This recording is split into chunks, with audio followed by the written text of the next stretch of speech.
Welcome to this edition of the Luke Winstall Show. My next guest is a class of 2024 offensive lineman, 4-star prospect, number 91 player in the class of 2024 on 24/7's ranking. Out of Creekside High School, Caleb Holmes, thank you for joining me. How are you doing today? Good, Coach. Good. Real good. Awesome. Glad to hear it. Well, let's begin first off. For people that are getting to know you more, what is your story?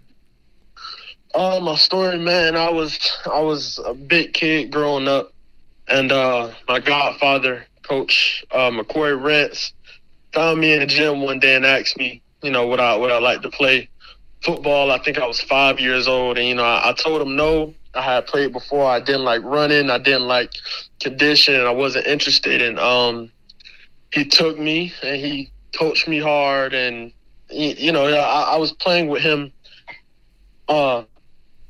as a player from the time I was maybe 5 years old until I was 12. So, that's really the base of it.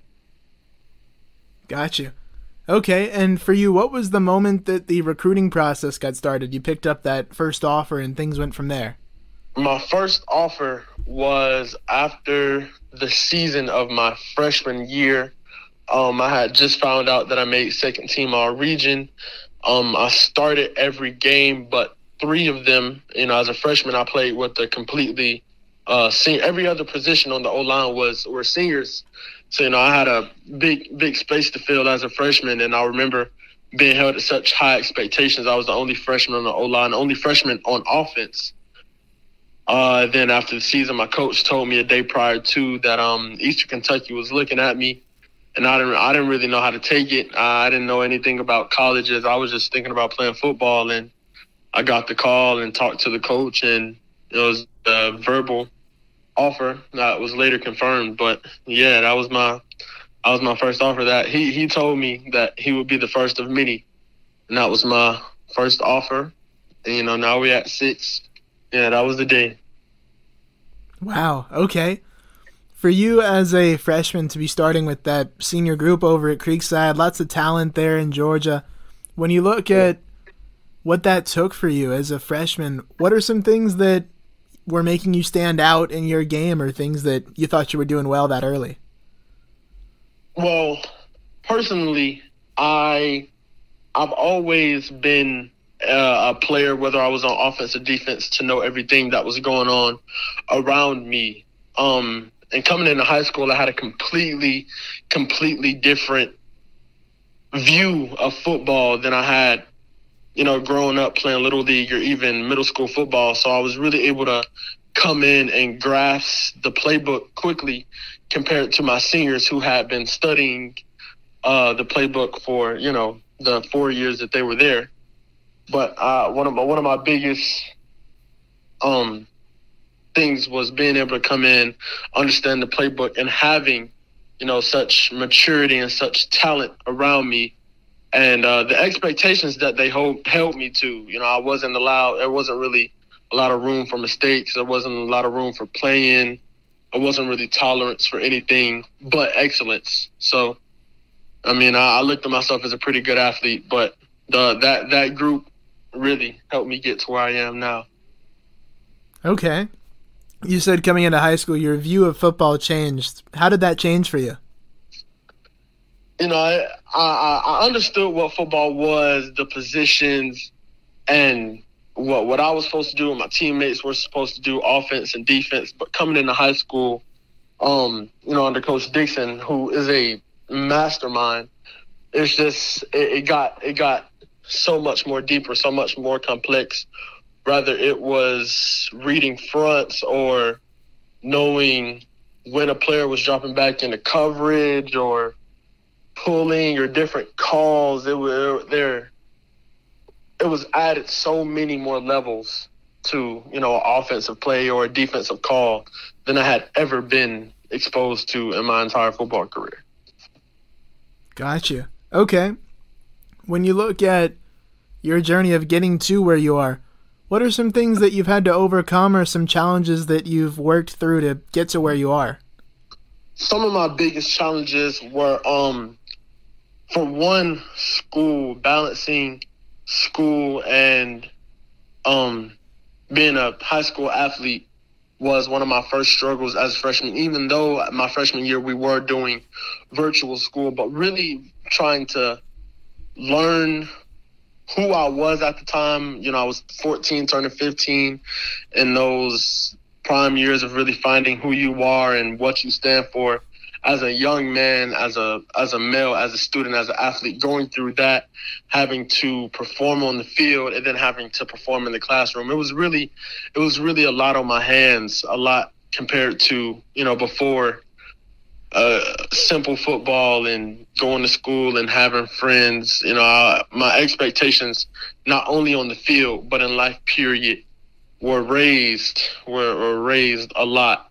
So that was, at least as a freshman, that was one of my biggest, obstacles that I had to work with. And every day I really fought to, deal with that, overcome that. Gotcha. Okay. And when you look at and kind of reflect on getting to this point for you in your process, what would you say was a turning point or a key moment for you in that timeline? One of my key, I remember this day vividly. The beginning of my sophomore year, I played with Jaleel Muhammad, he was the player of the year, for 5A, our region. And I remember, thinking, oh man, I'm not going to have my seniors. This was my first year of high school and not really knowing where to go. And my offensive line coach, Coach Westmoreland, he called me. And, we had a deep call about how my sophomore season was going to be and my expectations and, how it was only going to get harder and to enjoy my time. And after we got off the phone, he sent me a text that read something along the lines of, your seniors are gone. Jaleel Muhammad is gone. You're next in line. He told me that, I was going to be the one that held down the unit. That's what we call our O-line. I was going to be the one who led the pack after Jaleel Muhammad left as a sophomore. So, yeah, that was one of the moments that I realized, what I was really dealing with, what was really on my hands. Okay, and having to step up into that role still as a sophomore for you, how would you describe that process and how that went for you, mentally processing things, getting into having to execute out there? Take us through that. It was great. It was great. One of the biggest things that my family helped me with is learning how to work. My uncle gave me this quote that sticks to me to this day. He told me, work hard at working hard, coming into my sophomore season. And at first, it kind of didn't make sense. I had to think about it. But once I really had to wake up every morning and go to practice or strap up my pads and knew, what I was going through, I learned how to work. Work wasn't something that I always looked forward to. It was something that I kind of tried to avoid, but definitely going into my sophomore season, that was one of the things that firstly made my experience a lot easier and a lot more useful. That's one thing that I really learned from. I played with one other sophomore, a junior, and two juniors and a senior right next to me at left guard, Jamar Milford, and I was at left tackle. But no, it was learning, the cost of excellence. Coach Dixon tells us to move in excellence, wake up, clean your room with excellence, perform in class with excellence. And I realized the only way to achieve anything on that level is work. So, yeah, that's really one thing that really, really got me through my 10th grade season. For sure. Okay. Now, when you break down your game, you've talked a little bit about what makes you the player that you are. Who do you think, for people that haven't gotten to see you in person or break down your tape, who do you think you might resemble or might compare to? It's two players that I really watch and pay attention to in the NFL, that's Trent Williams when it comes to, his technique and the player he is, and Myles Garrett. Myles Garrett is, obviously a defensive player, but those are the two people that I really, really might, try to model myself after, or, who I take from, who I'll listen to.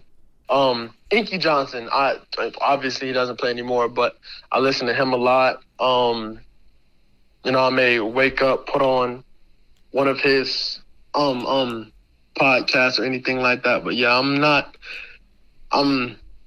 off the field, I'm as unproblematic as can be, but when it's time to turn on what needs to be turned on, it's definitely on.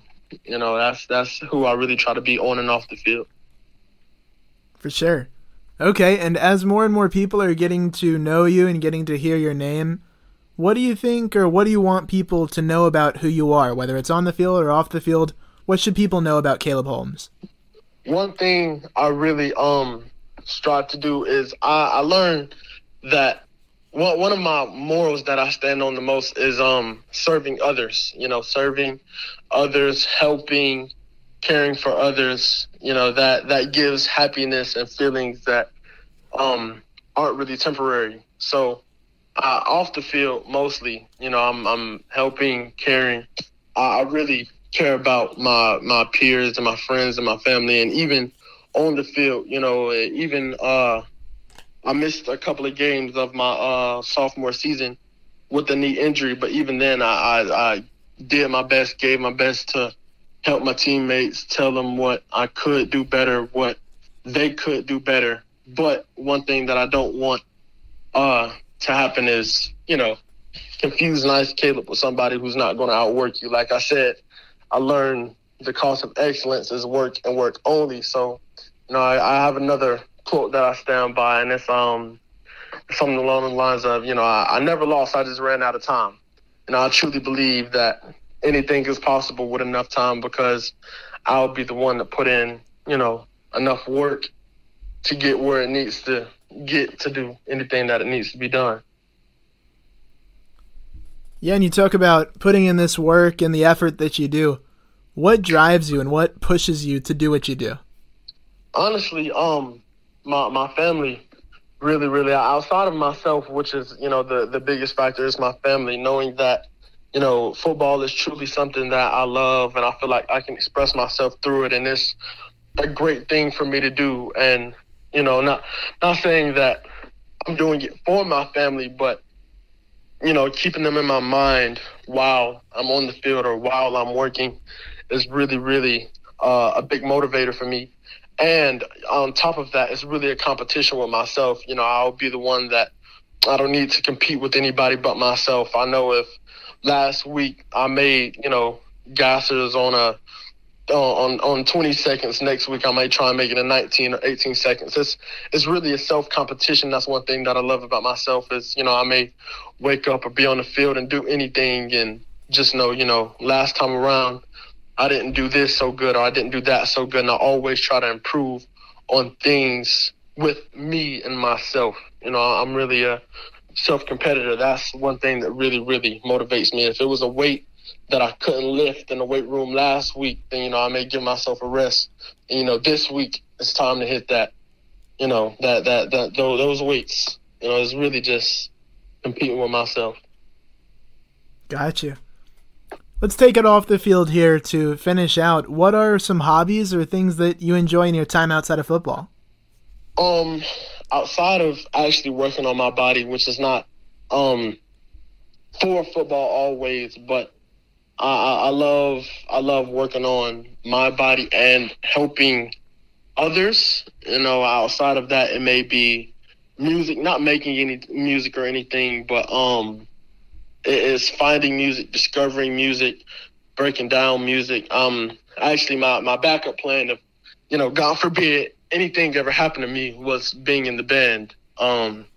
Music is really, really big for me. Anytime that I'm not at practice, I'm at band practice, I actually play the tuba. So wow. Yeah. Yeah, that's my backup. Anytime that it's not football or homework or anything outside of school, that's where I am. So yeah. Okay, very interesting. Who are some musical influences or some favorites that you have? Oh well, going straight to rappers, one of my favorite artists, well, not one of my favorite artists of all time, but the top of the list for me would be Kanye West. And it's actually a funny story behind that. My birth name was Caleb West, leading Zell, after the rapper Kanye West. So he's not the smartest outside of his music, but with the music that he makes, he's definitely the top. You go through my playlist, most of it will be him. And second, I'll probably have to put probably Michael Jackson. I love some Michael Jackson, man. But yeah, that's really the two that stand out. If anybody asks me, what's my go-to, that's instantly what I go to, those two. Gotcha. Okay. Well, I'm looking here. I got a Michael Jackson poster right across from me, so I'm on the same page with you there. But yeah, that, and then with Kanye, I know this is a tough one, but if you were to rate Donda, scale of 1 to 10, how do you feel about it? I would definitely give it a perfect 10 out of 10. Actually, probably until a month ago, there wasn't a day since that album had dropped that I hadn't listened to guaranteed at least 2 songs off the album when I would be cleaning up or before practice or before a game. I would just put it on, turn my headphones all the way up, shut everything out. Donda was the only thing that I was listening to when it dropped. So definitely a 10 out of 10. Gotcha. Okay. And if you hypothetically could have a jam session with anybody that's alive right now, who would it be? Definitely Kanye. Definitely Kanye. Of course, all the way. I feel like that'd be wild. Yeah, definitely. Awesome. Okay, and how'd you get into playing the tuba? Actually, it was my 8th grade year. I was assigned band because I got into my school late. So I was assigned band. I didn't want to be in there. I was in there and I kind of sat in the back every day and didn't really do anything. And my instructor, I forget his name, but he suggested that I play tuba. I was like, man, I don't know nothing about no instrument. I don't know anything about playing music, being in the band, but I started playing. He helped me a lot. Gained a liking for it, got real good at it. I kind of took a break my freshman year because I didn't have a class for it, but this year I'm back in it and I'm in the concert band. So yeah, that was really it on that. He suggested I play it and I actually turned out to like it a lot. Sweet. Okay. What characteristic would you say that you're known for by people that know you well outside of football? How do they know you or think of you? Well, going back to what I said earlier, really serving others. Caleb is one that will make sure that, everyone around him is taken care of, whether it's, food or feelings or anything physically or just anything. I go out of my way to make sure that the ones around me are, in the best shape they can be, because I honestly feel like, your friends or your peers are a representation of yourself.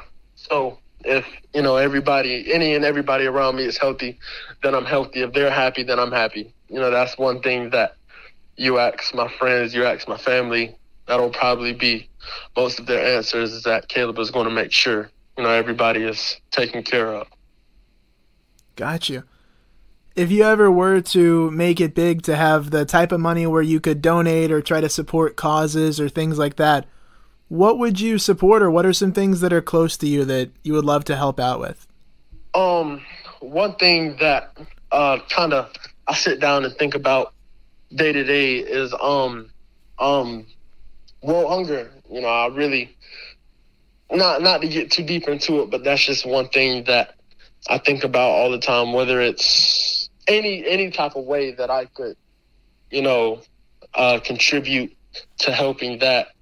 problem I would. Sometimes I'm eating myself in the thought of, there are people who don't have plates tonight, or there's people who haven't eaten in the past 2 days. That, that really doesn't sit well with me. So I personally think that if I ever did get to a level like that, when I get to a level like that, it'll be, me helping world hunger.